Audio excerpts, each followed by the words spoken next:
नमस्कार। पांडवों के वानवत भेजे जाने की आज्ञा के पश्चात तब दुरात्मा दुर्योधन को बड़ी प्रसन्नता हुई।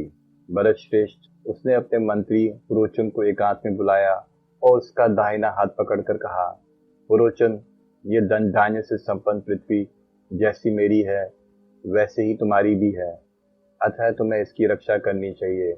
मेरा तुमसे बढ़कर दूसरा कोई ऐसा विश्वास पात्र सहायक नहीं है जिससे मिलकर इतनी गुप्त सलाह कर सकूं जैसे तुम्हारे साथ करता हूँ। तात, तुम मेरे इस गुप्त मंत्रणा की रक्षा करो, इससे दूसरों पर प्रकट नहीं होने देना। अच्छे उपायों द्वारा शत्रु को उखाड़ फेंको। मैं तुमसे जो कहता हूँ वही करो। पिताजी ने पांडवों को वानवत जाने की आज्ञा दी है। वह उनके आदेश से कुछ दिनों तक वहां रहकर उत्सव में भाग देंगे, मेले में घूमेंगे फिरेंगे। अतः तुम खच्चर जूते हुए शीघ्रगामी रथ पर बैठकर आज ही वहां पहुंच जाओ। ऐसी चेष्टा करो। वहां जाकर नगर के निकट ही एक ऐसा भवन तैयार कराओ जिसमें चारों ओर कमरे हो तथा जो सब ओर से सुरक्षित हो। वह भवन बहुत धन खर्च करके सुंदर से सुंदर बनवाओ। सन तथा राल आदि जो भी आग भड़काने वाले दिव्य संसार में हैं, उन सबको उस मकान की दीवार में लगवाना। घी, तेल, चर्बी तथा बहुत सी लाह मिट्टी में मिलवाकर उसी से ही दीवारों को लिपवाना। उस घर के चारों ओर सन, तेल, घी, लाह और लकड़ी आदि सब वस्तुएं संग्रह करके रखना।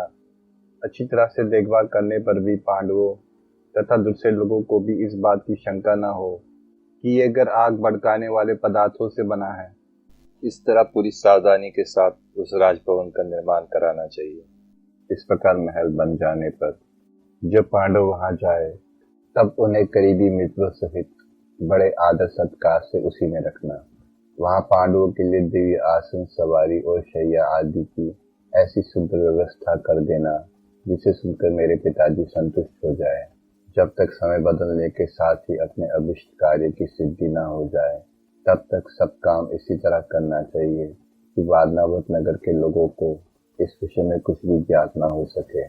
जब तुम्हें भली भांति ज्ञात हो जाए कि पांडव लोग यहाँ विश्वस्त होकर रहने लगे हैं, इनके मन में कहीं से भी कोई खटका नहीं रह गया, तब उनके सो जाने पर घर की दरवाजे की ओर से आग लगा देना। उस समय लोग यही समझेंगे कि अपने ही घर में आग लगी थी, उसी में पांडव जल गए। अतः वह पांडव की मृत्यु के लिए कभी हमारी निंदा नहीं करेंगे।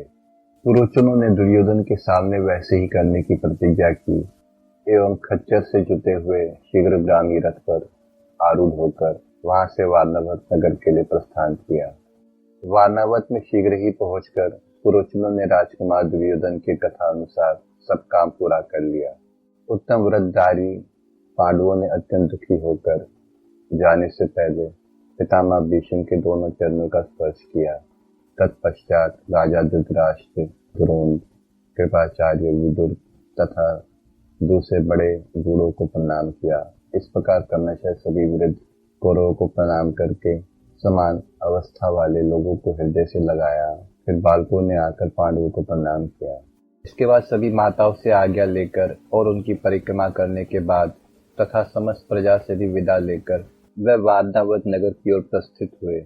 उस समय महाज्ञानी विदुर तथा कुरुकुल के अन्य श्रेष्ठ पुरुष एवं पूर्ववासी मनुष्य शोक से व्याकुल होकर पांडवों के पीछे पीछे चलने लगे। कुछ निर्भय ब्राह्मण पांडवों को अत्यंत दीन दशा में देखकर बहुत दुखी होकर इस प्रकार कहने लगे।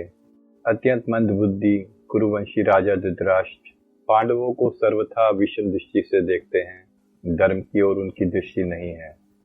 निष्पाप अंतःकरण वाले पांडु कुमार युधिष्ठिर, बलवानों में श्रेष्ठ भीमसेन अथवा कुंती नंदन अर्जुन कभी पाप से प्रीति नहीं करेंगे।